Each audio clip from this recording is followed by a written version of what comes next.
జరుగుతున్నటువంటి అంతర్యుద్ధాన్ని కవిత ప్రత్యక్షంగానే ఈ లేఖ ద్వారా బయటపెట్టిందనేటువంటి ప్రచారానికి అయితే ఆమె ఒక ఊపించినట్టుగానే అయితే మనకు కనిపిస్తుంది. సో మొత్తం మీద ఇక బీఆర్ఎస్ ఇక రానున్నటువంటి రోజుల్లో సో ఈ కవిత విషయంలో ఏ విధంగా రియాక్ట్ అవుతుంది ఆమెని, ఎందుకంటే మనం చూస్తున్నాం గడిచిన కొన్ని రోజులుగా కవిత వ్యవహార శైలి కేసీఆర్ కి నచ్చట్లేదు, ఆమెను సస్పెండ్ చేసేటువంటి అవకాశాలున్నాయని చెప్పేసి ఒక ప్రచారం జరుగుతుంది.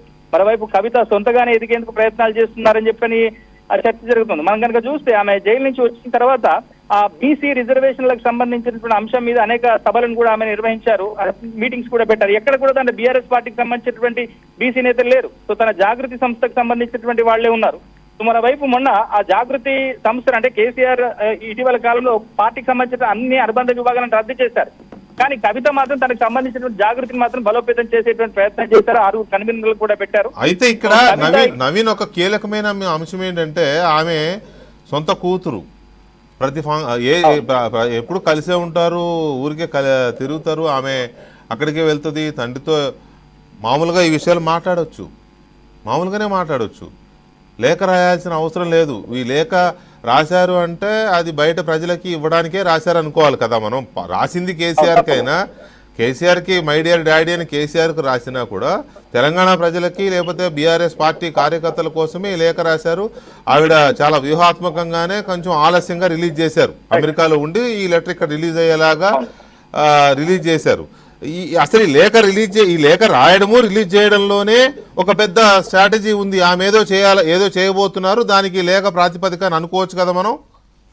ఒకటి ఇప్పుడు మనం కనుక చూస్తే ఒక 4 రోజుల క్రితము తెలంగాణ భవన్ లో హరీష్ రావు ప్రెస్ మీట్ పెట్టినటువంటి సందర్భంలో సో మీడియా అడిగినటువంటి ప్రశ్నకి సో పార్టీలో కేటీఆర్ ని సీఎం చేయబోతున్నారు, మరి మీ పార్టీలో మీ కుటుంబంలో ఉన్న సలహాలున్నాయా, మీరు మీ వైఖరి ఏంటి అన్నప్పుడు హరీష్ రావు ఒక కామెంట్ చేశారు. తాను ఖచ్చితంగా పార్టీ కేసీఆర్ చెప్పినటువంటి మాటను జబదాటను, కేటీఆర్ ని సీఎం చేసే తను ఖచ్చితంగా తను పూర్తి స్థాయిలో సపోర్ట్ చేస్తానన్నారు. ఆ తర్వాత సో 2 రోజుల పాటు అంటే ఇప్పటివరకు హరీష్ రావు నివాసానికి ఎప్పుడో 2018లో అప్పుడు మంత్రివర్గ ప్రమాణ స్వీకారం సందర్భంగా ఇటు హరీష్ రావుకు ఆ సమయంలో ఆయనకు అవకాశం ఇవ్వనటువంటి సందర్భంలో కేటీఆర్ ప్రమాణ స్వీకారం చేసే రోజు హరీష్ రావు ఇంటికి వెళ్ళాడు ఒకసారి. ఆ తర్వాత ఇప్పటి వరకు వెళ్ళాడు. కానీ సో మొన్న హరీష్ రావు ఈ వ్యాఖ్యలు చేసినటువంటి తర్వాత 2 రోజుల పాటు ఒక back to back KTR Harish Rao ఇంటికి వెళ్ళాడు.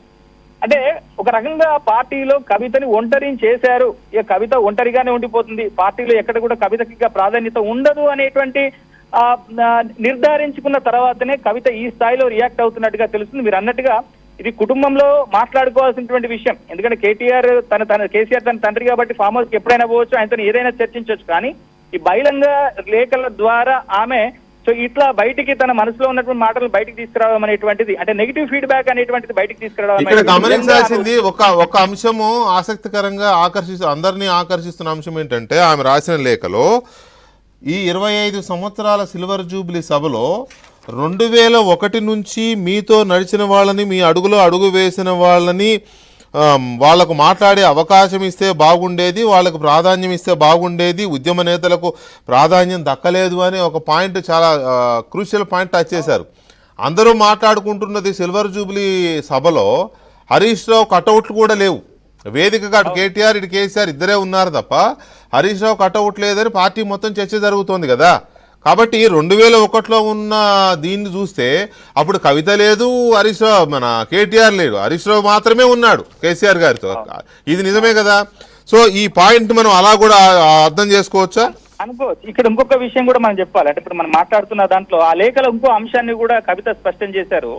కేసీఆర్ కొంతమందికే పరిమితం అవుతున్నాడు, అంటే కొంతమందికి మాత్రమే యాక్సెస్ ఇస్తున్నాడు, చాలా మందికి యాక్సెస్ ఇవ్వట్లేదు, సో దీని వల్ల కూడా పార్టీకి నష్టం జరిగేటువంటి ప్రమాదం ఉంది అనేటువంటి అంశాన్ని ఆమె చెప్పకనే చెప్పారు. అంటే ముందు నుంచి కనుక చూస్తే మొన్నటి ఎలక్షన్స్ ముందర జరిగిన ప్రచారం ఏంటి, కేసీఆర్ ఫామ్ హౌస్ కే పరిమితం అవుతున్నాడు, కేసీఆర్ తన చుట్టూ ఉన్నటువంటి కోటరికి మాత్రమే ఆయన యాక్సెస్ ఇస్తాడు, సామాన్య జనాలకు యాక్సెస్ ఇవ్వడనేటువంటిది కదా చర్చ. సో ఇప్పుడు ఆమె ఈ అంశాన్ని చెప్పకనే చెప్పింది. సో అది మెయిన్ గా చెప్తూనే ప్లీనరీ రోజు జరిగినటువంటి వేదిక మీద 2001 నుంచి పార్టీలో ఉన్న వాళ్ళకి యాక్సెస్ చేయలేదు, వాళ్ళని మాట్లాడేందుకు అవకాశం ఇవ్వలేదు అనేటువంటి అంశాన్ని ఆమె చెప్పడం అనేటువంటిది ఇంకా బీఆర్ఎస్ పార్టీ కావచ్చు, కేసీఆర్ కావచ్చు, ఇంకా పాత కేసీఆర్ లాగానే ఉన్నారు, సో ప్రజలకు అందుబాటులో లేరనేటువంటి అంశాన్ని ఆమె చాలా స్ట్రైట్ గా ఆమె చెప్పకనే చెప్పేసింది. Right thank you very much Naveen, the updates దీని మీద